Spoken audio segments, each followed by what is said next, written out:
જોઈને શુદ્ધાત્મા થવાની દાદા શક્તિ આપો ને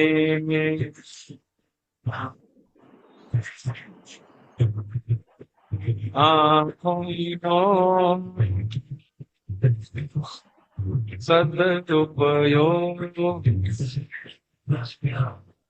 કરી શકું એવી દાદા દ્રષ્ટિ આપો ને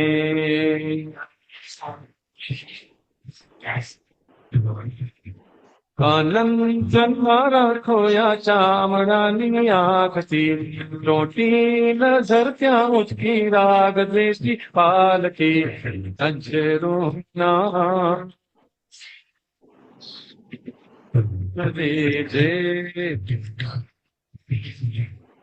પ્રતિક્રમવાની ભક્તિ આપો ને ચક્ષુર્માં મિત્રિયમી કારુણ્ય વાણી વાળી મસ્તી આપો ને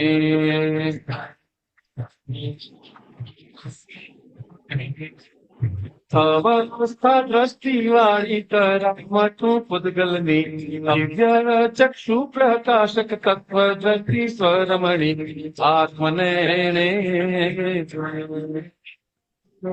જોઈને બુદ્ધાત્માને ઠારવાની સિદ્ધિ આપો ને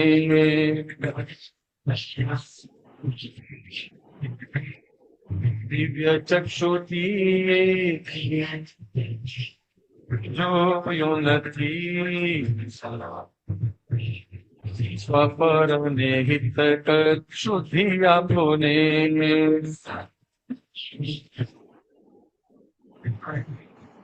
પરફોર્મના વ્યવહારે આવ્યો કર્માધીન સ્મરણાધીન સ્ત્રીઓ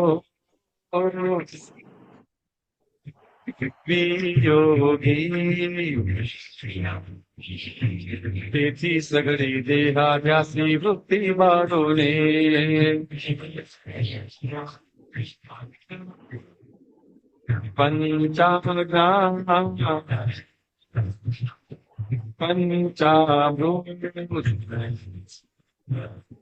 સરસ પાચક પૌરુષાથી બુદ્ધિ આપો ને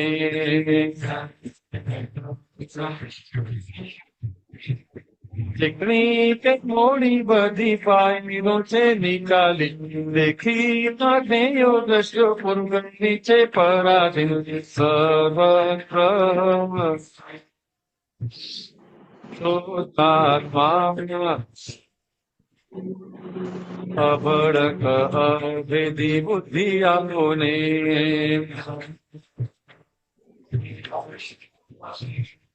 જોઈને જાણીને દેહ સાથે વિતરાગી મુક્તિ આપો ને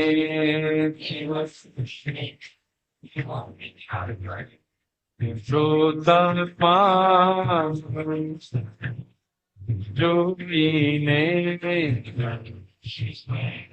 શુદ્ધાત્મા થવાની દાદા શક્તિ આપો ને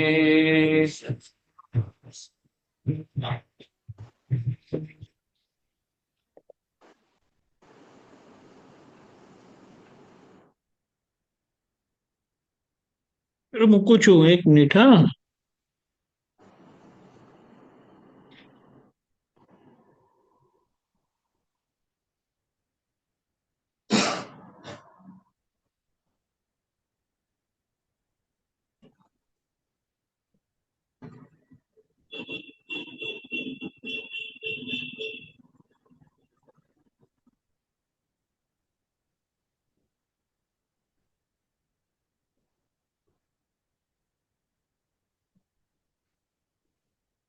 હા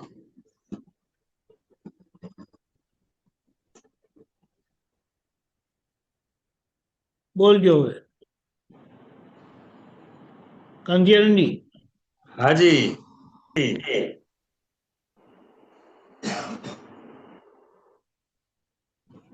શુદ્ધાત્મા આત્મા જોઈને,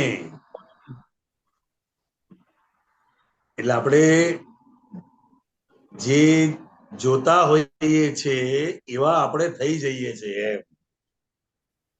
એટલે બીજી આજ્ઞા જે છે, જીવ માત્રની અંદર શુદ્ધાત્મા રહેલા છે. તો એ શુદ્ધાત્મા આપણે જોઈએ તો આપણે પણ શુદ્ધાત્મા અનુભવ સ્વરૂપે થતા જઈએ. માટે આપણે દાદા ભગવાન પાસે એ શક્તિ માગીએ છીએ કે મને જીવ માત્રની અંદર શુદ્ધાત્માના દર્શન થયા કરે એવી કૃપા કરો, જેના કારણે હું પોતે જ ખરેખર શુદ્ધાત્મા છું એવો મને દ્રઢ અનુભવ થઈ જાય. આંખોનો સદુપયોગ, આંખોનો સદુપયોગ એટલે જે દિવ્ય ચક્ષુ આપણને પ્રાપ્ત થયેલા છે શુદ્ધાત્માના દર્શન કરવા માટે, અને આ ચામડાની આંખનો તો દુરુપયોગ જ કરી ગયા છે. જે ના જોવાનું હોય એ પહેલું જોયેલું છે, અને જે જોવાનું હોય એ જોયું ના હોય. એટલે કે જે આંખોનો સદુપયોગ કરી શકું એવી દાદા દ્રષ્ટિ આપો ને. તો જેવી દ્રષ્ટિ એવી સૃષ્ટિ એની પોતાની થઈ જાય. હવે કે છે અનંત જન્મારા ખોયા ચામડાની આંખથી. એક બે નહીં, અનંત જન્મારા. અને ચોંટી નજર ત્યાં ઉંચકી રાગ દ્વેષી પાલખી. જ્યાં નજર ચોંટી જાય એટલે શું છે, તો કે રાગ દ્વેષ થી બંધાઈ જાય છે. અને જ્યાં નજર ચોંટી છે ત્યાં ભટકવું પડશે. એટલે કે જે નજરું ના ઉતરે ઝેર પ્રતિક્રમવાની ભક્તિ આપો ને. ભલે ના જોવાનું જોવાઈ જાય, પણ એ નજરના ઝેર ઉતરી જાય એના માટે મને હાર્ટીલી પસ્તાવો કરવાની શક્તિ આપો, ભક્તિ આપો. ભક્તિ એટલે એ થયા જ કરે એમ. ચક્ષુમાં નિતરે અમી, એટલે શુદ્ધાત્માના દર્શન કરવા એ ખરેખર સ્વ અમી છે. એટલે કારુણ્ય વાણી ભરી મસ્તી આપો ને.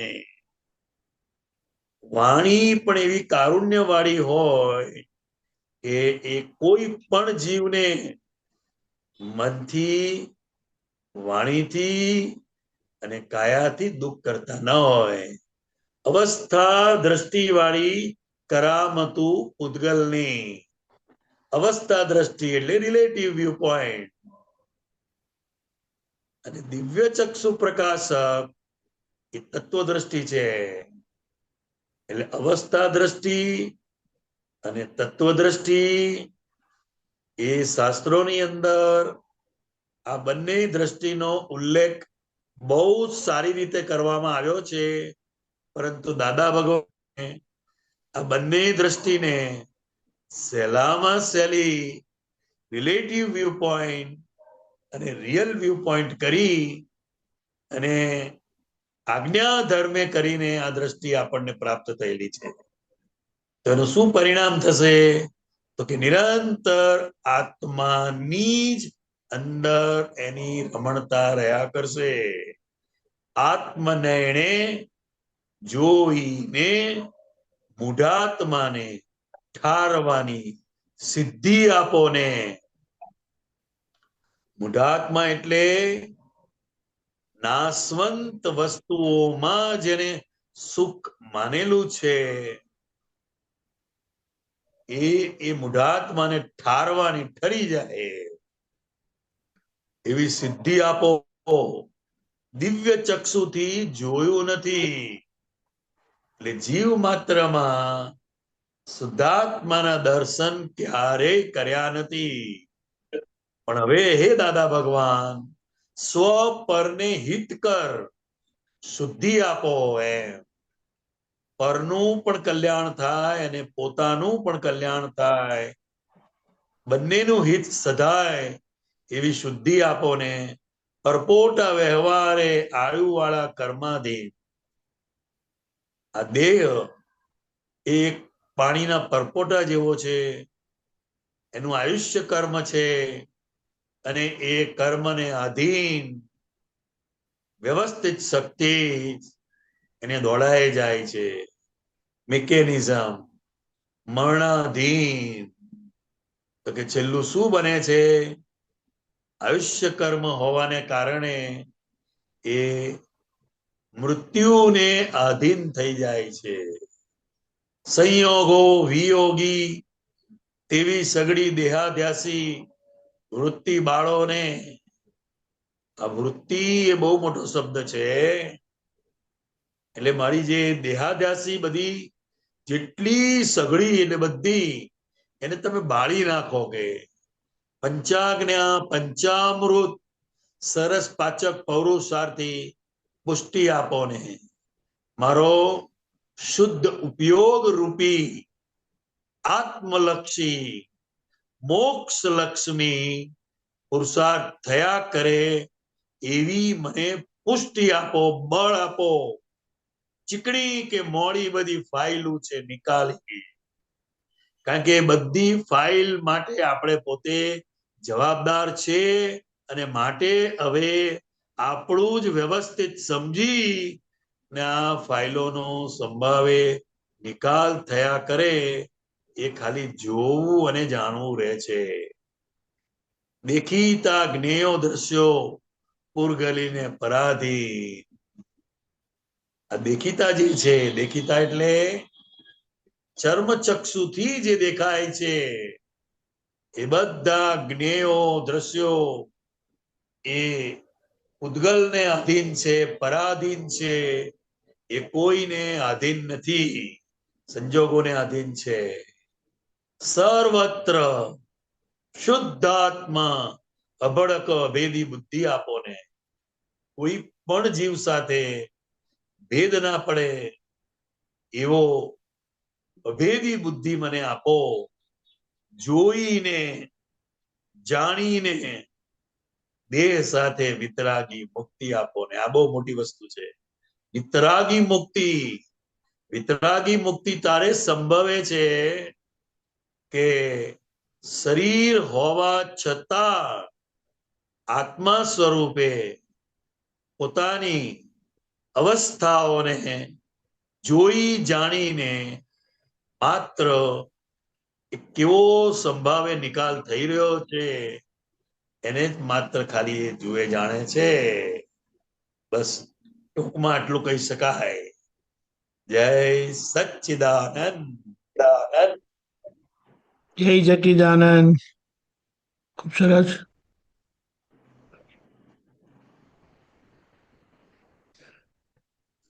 ચલો મહાત્માઓ,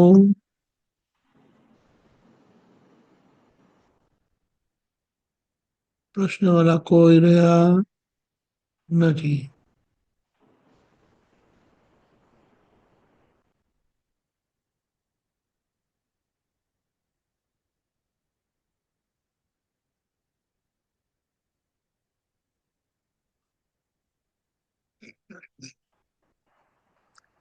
જય સચ્ચિદાનંદ. જય સચ્ચિદાનંદ. આનંદજી, આપણે અહીંયા સત્સંગ પૂરો કરીએ છીએ. સત્સંગ તમે મંત્ર બોલાવજો. આરતીબેન ફોલો હાજી. કરજો, અનમ્યુટ કરજો. નમો વિતરાગાય, નમો વિતરાગાય, નમો અરિહંતાણમ, નમો અરિહંતાણમ, નમો સિદ્ધાણમ, નમો સિદ્ધાણમ, નમો આયરિયાણમ, નમો આયરિયાણમ, નમો વજ્જાયાણમ, નમો વજ્જાયાણમ, નમો લોહે સવ્વ સાહુણમ, નમો લોએ સબ સાહોળમ એસો પંચનમુક્કારો એસો પંચનમુક્કારો સવ્વ પાવપણાસણો સર્વપાવપણાસણો મંગલાણમ ચ સવ્વેસીમ મંગલાણમ ચ સર્વેસીમ પડમમ હવૈ મંગલમ. પદ્મં હવૈ મંગલમ. ઓમ નમો ભગવતે વાસુદેવાય. ઓમ નમો ભગવતે વાસુદેવાય. ઓમ નમઃ શિવાય. ઓમ નમઃ શિવાય. જય સચ્ચિદાનંદ. જય સચ્ચિદાનંદ. જય જય સચ્ચિદાનંદ કાંતિ આનંદજી. જય સચ્ચિદાનંદ. જય સચ્ચિદાનંદ. જય સત્વકાનંદજી જય કાલનો પ્રોગ્રામ સચ્ચિદાનંદ. આપણે કાલનો પ્રોગ્રામ જોઈ લઈએ. કાલે 10 એપ્રિલ સિમંદર સ્વામી નું કેવળ જ્ઞાન કલ્યાણક અને મહાવીર સ્વામી ભગવાનનું જન્મ કલ્યાણક છે. તો અહીંયા આપણે કેલનપુર મુકામે 8 થી 9 આપણે પૂજા રાખી છે મંદિરમાં. 9 થી 10 ત્રિમંત્રનું આરાધન રાખ્યું છે. 1 કલાક. 10 થી 12 સત્સંગ છે. તો આપણે એનો લાભ લઈશું. એ યુટ્યુબ પર હશે. બીજો કોઈ ઝૂમ પર પ્રોગ્રામ